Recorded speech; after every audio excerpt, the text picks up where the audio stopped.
The scorching July sun beat down mercilessly on the cracked asphalt of Route 66 as Sarah Martinez adjusted the air conditioning in their aging Honda Civic. The year was 2008, and the economic crisis had hit their small family hard. What should have been a romantic getaway to celebrate their 5th wedding anniversary had become a desperate escape from mounting bills and foreclosure notices. "Are you sure about this route, David?" Sarah asked, her voice barely audible over the struggling air conditioner. She tucked a strand of her dark hair behind her ear, a nervous habit her husband had grown to love over their years together. David Martinez glanced at the GPS device suction cupped to the windshield, its screen flickering in the desert heat. "The GPS says this is the fastest way to Vegas. We'll save on gas money taking the back roads." His calloused hands gripped the steering wheel tighter than necessary. As a construction worker who'd been laid off 3 months ago, every dollar counted. The landscape around them was unforgiving, endless stretches of sand, scattered Joshua trees, and the occasional abandoned gas station serving as monuments to better times.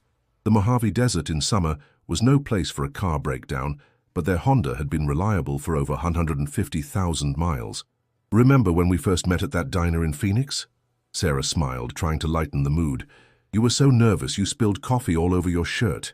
David's weathered face cracked into a genuine smile for the first time in weeks. "And you laughed so hard you snorted. That's when I knew you were the one." He reached over and squeezed her hand. "This Vegas trip is going to change everything, Sarah. I can feel it." Sarah wanted to believe him. David had always been an optimist, even when the construction company let him go, even when the bank started calling daily. He'd convinced her that the $500 they'd scraped together for this trip could become something more at the blackjack tables. It was a desperate plan, but desperation had become their constant companion. The radio crackled with static as they passed through a dead zone. Sarah fiddled with the dial, searching for any station that could break the oppressive silence of the desert. Finally, she found a country station playing an old Johnny Cash song about love and redemption. "That's our song," David said softly, remembering their wedding dance. As they drove deeper into the desert, the traffic thinned to almost nothing. The last car they'd seen was a rusty pickup truck heading in the opposite direction nearly an hour ago. The isolation was both beautiful and terrifying, miles of untouched wilderness stretching to the horizon, but no help if something went wrong. "Look at that," Sarah pointed to an old, faded sign reading Amboy, 15 miles.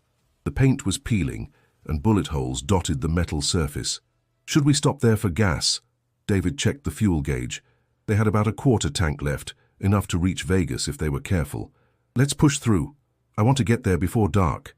The Honda's engine had been making a slight knocking sound for the past 50 miles, but David didn't mention it to Sarah. She was already anxious enough about their financial situation.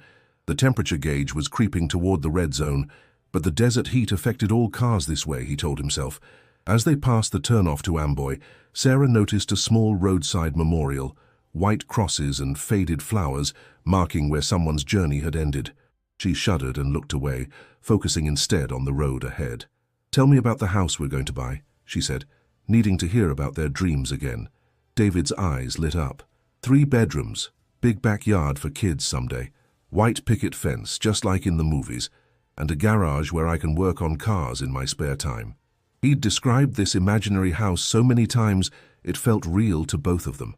The sun was beginning its descent toward the western mountains, painting the sky in shades of orange and pink.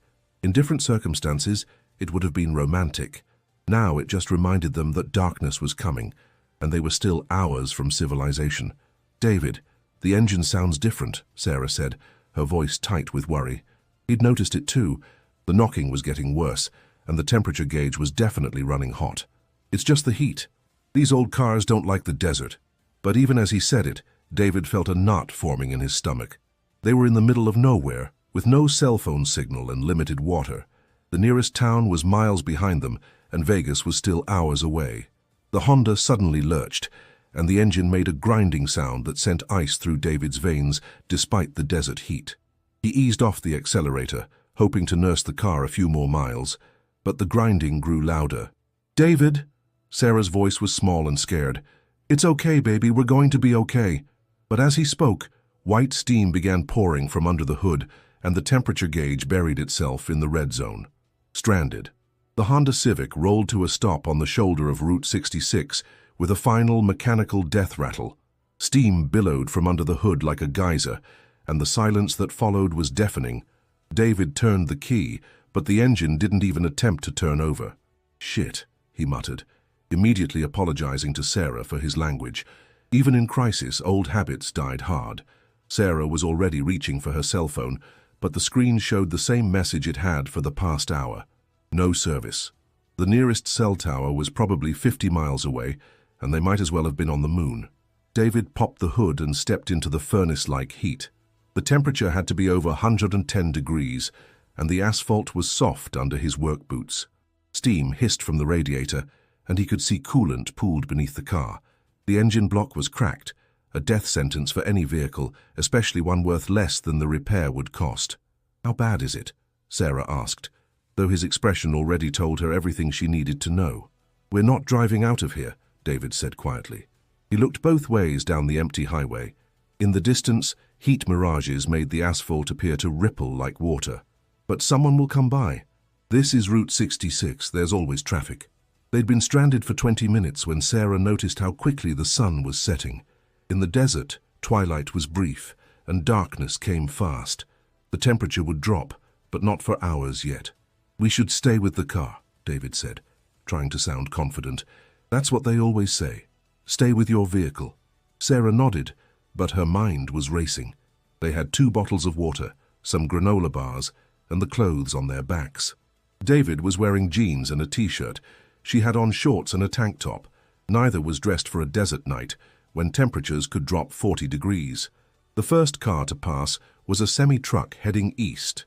David ran into the road, waving his arms frantically. The truck's horn blared as it passed, but it didn't slow down. The driver probably couldn't see them clearly in the heat shimmer, or maybe he was on a tight schedule and couldn't afford to stop. "He didn't see us," David said, but doubt crept into his voice. As the sun touched the horizon, painting the desert in brilliant oranges and purples, a pickup truck appeared from the west. This time, both David and Sarah stood in the road, waving. The truck slowed, and for a moment hope flared in their chests. But instead of stopping, the pickup swerved around them and accelerated away, leaving them choking on dust and exhaust fumes. "What the hell?" David shouted after the disappearing taillights. Sarah felt tears stinging her eyes. Maybe he was scared. You hear stories about people pretending to be stranded to rob travelers. They retreated to the shade of their car as darkness fell with startling suddenness. The desert transformed from a furnace into something alien and hostile. Coyotes began their nightly chorus in the distance, and the temperature started its slow descent. "I'm sorry, Sarah," David said, his voice breaking. "This is all my fault. If I hadn't insisted on this stupid trip—" "Don't," Sarah interrupted, taking his hand. "We're in this together. We always have been." They rationed their water carefully, taking small sips every hour. The granola bars would have to last until morning, when surely someone would stop to help. David tried the engine every few hours, hoping against hope that it might miraculously start, but it remained dead. Around midnight, headlights appeared in the distance. Both of them jumped up, energized by the possibility of rescue, but as the vehicle approached, they could see it was a motorcycle, traveling fast. The rider saw them waving, but didn't even slow down, disappearing into the night like a ghost. "People are afraid," Sarah said, though she was beginning to feel afraid herself. "Maybe we look dangerous." David wanted to argue, but he couldn't. A broken-down car in the middle of nowhere could be a setup for robbery or worse. In 2008, with the economy collapsing and crime rates rising, people were more suspicious than ever. They took turns sleeping, one always keeping watch for approaching vehicles. The desert night was surprisingly cold, and they huddled together in the car with the windows cracked for air circulation. Every sound made them jump: the settling of cooling metal, the scurry of small animals, the distant howl of coyotes. Dawn brought hope and despair in equal measure. The sun painted the eastern sky in brilliant colors, but it also revealed the vast emptiness surrounding them. They'd been stranded for 12 hours, and only 4 vehicles had passed. None had stopped. "Today will be different," David said, though his voice lacked conviction. "Someone will stop today." But as the sun climbed higher and the temperature began its relentless rise, Sarah began to understand the terrible arithmetic of their situation.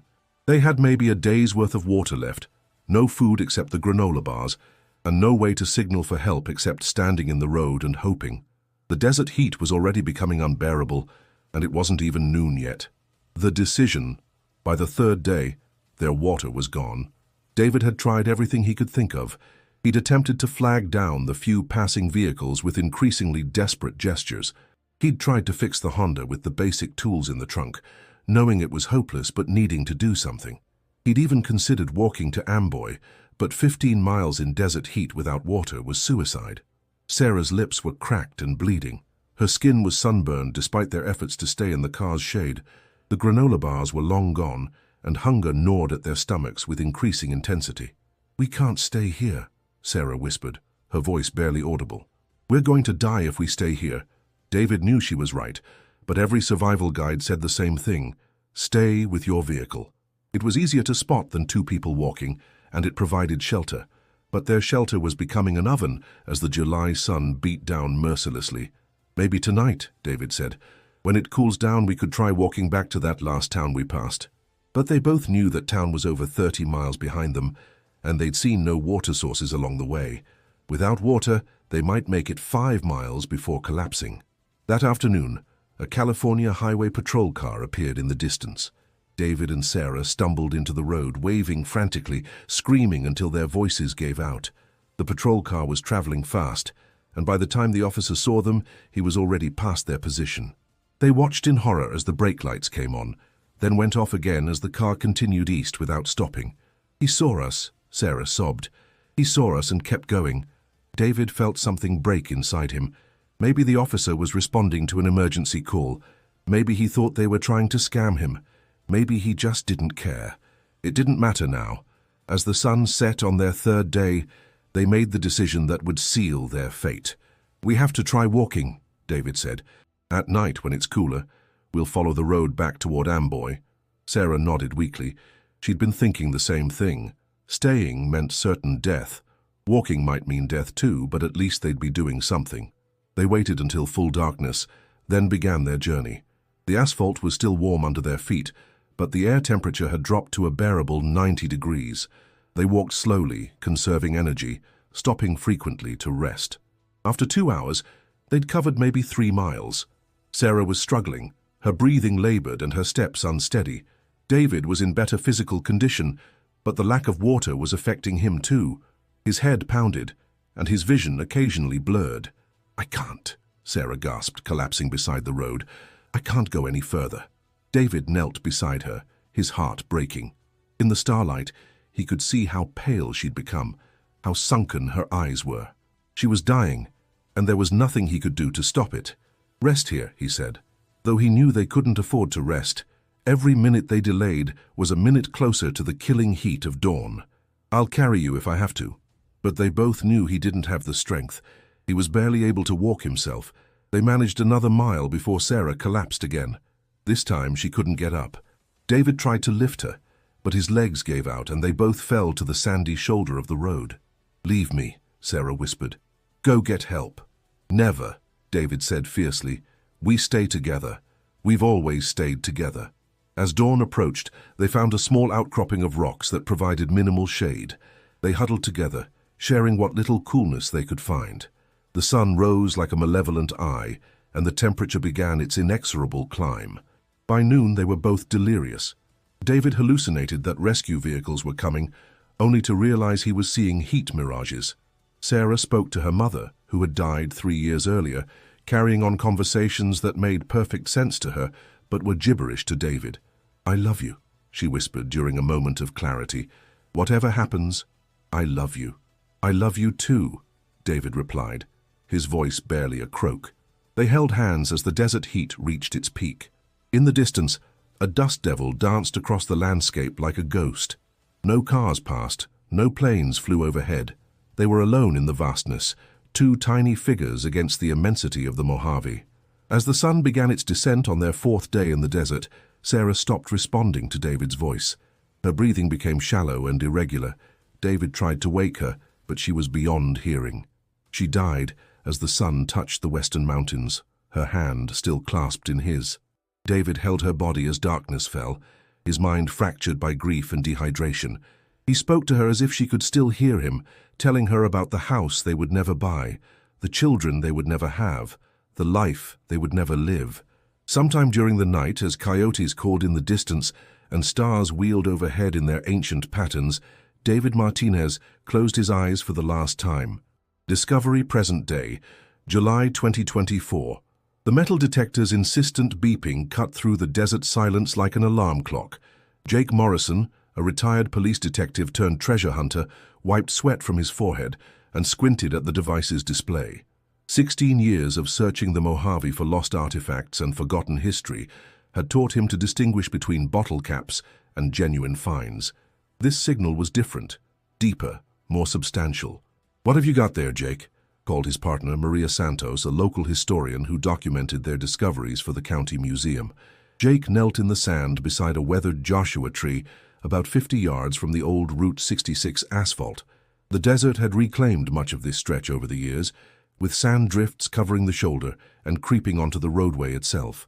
His metal detector indicated something large buried about 2 feet down. "Could be anything," Jake replied, but his pulse quickened as he began digging. Car part, maybe, or someone's old camping gear. The first thing his shovel struck was leather, cracked and sun-bleached, but unmistakably a suitcase. As he carefully excavated around it, Maria joined him, her camera ready to document whatever they found. "Jesus," Maria whispered as the full outline became visible. "How long has this been here?" The suitcase was partially deteriorated, its corners eaten away by time and desert creatures, but it was still recognizably luggage, the kind people used for road trips and vacations. Jake's detective instincts kicked in as he noticed something else. Scattered around the suitcase were fragments of clothing, a woman's sandal, and what looked like the remains of a purse. "We need to call this in," Jake said, his voice suddenly serious. "This isn't treasure hunting anymore." Maria was already reaching for her satellite phone. In the desert, cell service was still spotty, but emergency communications worked everywhere. As she dialed the San Bernardino County Sheriff's Department, Jake continued his careful excavation. Inside the deteriorated suitcase, protected by layers of clothing, he found a wallet. The leather was cracked and faded, but the plastic inside had survived. A California driver's license, issued in 2006, showed the face of a young woman with dark hair and kind eyes, Sarah Elena Martinez, age 28. "Sheriff's Department is sending a team," Maria reported. "They want us to stop digging and preserve the scene." But Jake had already found the second wallet. David Martinez, age 31, same last name, same address in Phoenix. The pieces of the puzzle were falling into place with horrible clarity. While they waited for the authorities, Jake used his GPS to mark the exact location and began photographing everything in place. His years as a detective had taught him the importance of preserving evidence, even when the case was 16 years cold. "Look at this," Maria said softly, pointing to something glinting in the sand nearby. It was a wedding ring, white gold with a small diamond that caught the afternoon sunlight. Beside it, partially buried, was a man's wedding band. Jake felt a chill despite the desert heat. The sheriff's team arrived 2 hours later, led by Detective Lisa Chen, a specialist in cold cases. Jake briefed her on their discovery while crime scene technicians began their methodical work. "The Martinezes," Detective Chen said, consulting her tablet. "Missing persons report filed July 15, 2008. Last seen leaving Phoenix for Las Vegas. Their car was never found." As the afternoon wore on, the technicians expanded their search area. Using ground-penetrating radar, they located additional items scattered by years of flash floods and desert winds. A cell phone, its plastic case cracked but still intact. Car keys, fragments of a road atlas, but no car and no human remains. "Flash flood," explained Dr. Robert Hayes, a forensic anthropologist who'd been called to the scene. "This whole area floods during monsoon season. The water would have scattered everything, carried the heaviest items, like bodies, miles downstream." Detective Chen nodded grimly. "We'll expand the search, but after 16 years, she didn't need to finish the sentence." 3 days later, the expanded search had yielded more pieces of the puzzle. A team of volunteers, coordinated by the Sheriff's Department, had combed a 5-mile radius around the initial discovery site. They found fragments of a Honda Civic's bumper lodged against a rock formation 2 miles south, confirming that the Martinez vehicle had indeed been swept away by floodwaters. Detective Chen sat in her office in San Bernardino, staring at the evidence bags lined up on her desk. Each one told part of the story: a cracked cell phone that forensics had managed to extract data from, showing the couple's last desperate attempts to call for help; a water bottle, empty, with both their fingerprints; fragments of their wedding photo, somehow preserved in a plastic sleeve inside Sarah's purse. The hardest part of her job was making the phone calls. "Mrs. Martinez?" Chen said into her phone, speaking to David's mother in Phoenix. "This is Detective Chen with the San Bernardino County Sheriff's Department. We found some items that belong to your son and daughter-in-law." The silence on the other end stretched for what felt like an eternity before Elena Martinez spoke, her voice barely a whisper. "Are they?" "We haven't found them yet, ma'am, but we have reason to believe they died in the desert in July 2008, shortly after their car broke down." Elena Martinez had been waiting 16 years for this call. She'd never stopped hoping, never stopped believing that somehow David and Sarah had survived, that they'd chosen to disappear and start new lives somewhere else. The truth was both a relief and a devastation. "They were coming to Las Vegas for their anniversary," Elena said through tears. "David thought he could win enough money to save their house. I told him it was foolish, but he was so desperate." Chen had seen the foreclosure notices in their belongings, the unpaid bills, the letters from debt collectors. The 2008 financial crisis had destroyed millions of lives, and the Martinezes had been among its casualties long before they ever set foot in the desert. The memorial. 2 weeks after the discovery, families and friends gathered at the site where Jake Morrison had found the suitcase. Elena Martinez had driven from Phoenix with David's brother Carlos and Sarah's sister Jennifer. They brought flowers, photos, and a small wooden cross that Carlos had made in his workshop. Jake and Maria were there too, along with Detective Chen and several members of the search team. The desert wind was gentle that day, carrying the scent of sage and creosote across the landscape. "They loved each other so much," Jennifer said, placing a bouquet of sunflowers, Sarah's favorite, beside the cross. "Even when everything was falling apart, they had each other." Elena Martinez knelt in the sand, where her son and daughter-in-law had likely spent their final hours. "I keep thinking about how scared they must have been," she said. "How they must have hoped someone would come." Detective Chen had investigated dozens of cold cases, but this one affected her differently. Maybe it was the wedding rings, still together after all these years. Maybe it was the photo fragments, showing two young people so obviously in love. Or maybe it was the cruel irony that they'd died just miles from help, on one of America's most famous highways. "The coroner's report estimates they survived 3 to 4 days, Chen said gently. "They weren't alone. They had each other until the end." Carlos Martinez, a man of few words, spoke for the first time since arriving. "David always said he'd take care of Sarah no matter what. I guess he kept that promise." The investigation continues. Back in her office, Detective Chen continued working the case even though the outcome was clear. She'd contacted the California Highway Patrol officer who'd been on duty that stretch of Route 66 in July 2008. Officer Michael Torres, now retired, remembered the call about a possible stranded motorist, but said he'd been responding to a multi-car accident near Barstow and couldn't stop.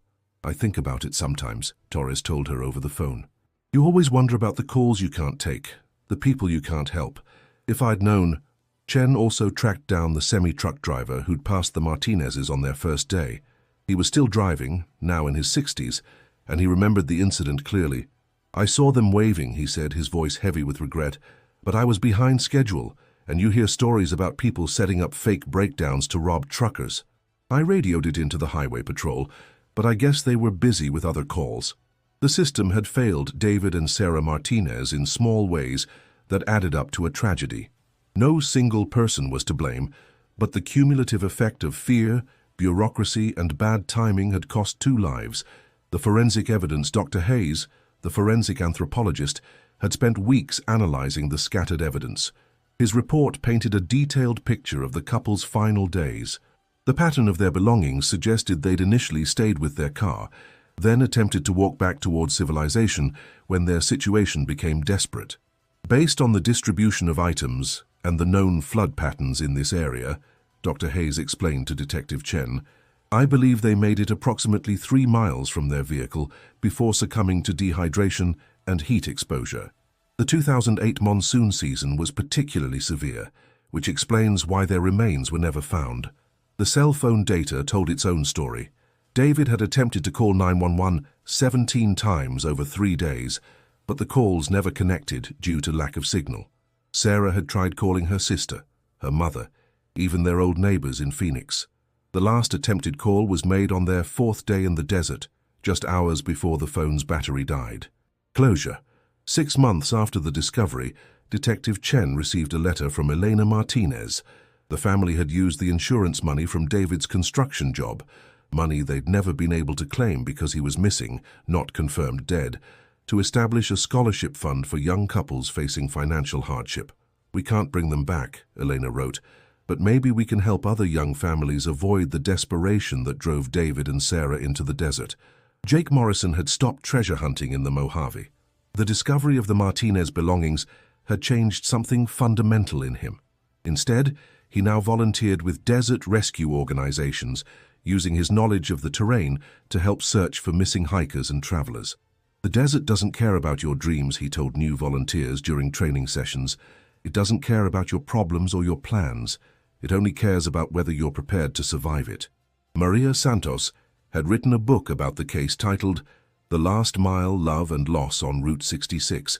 The proceeds went to the Martinez Scholarship Fund, and the book had sparked new interest in improving emergency communications along remote stretches of highway.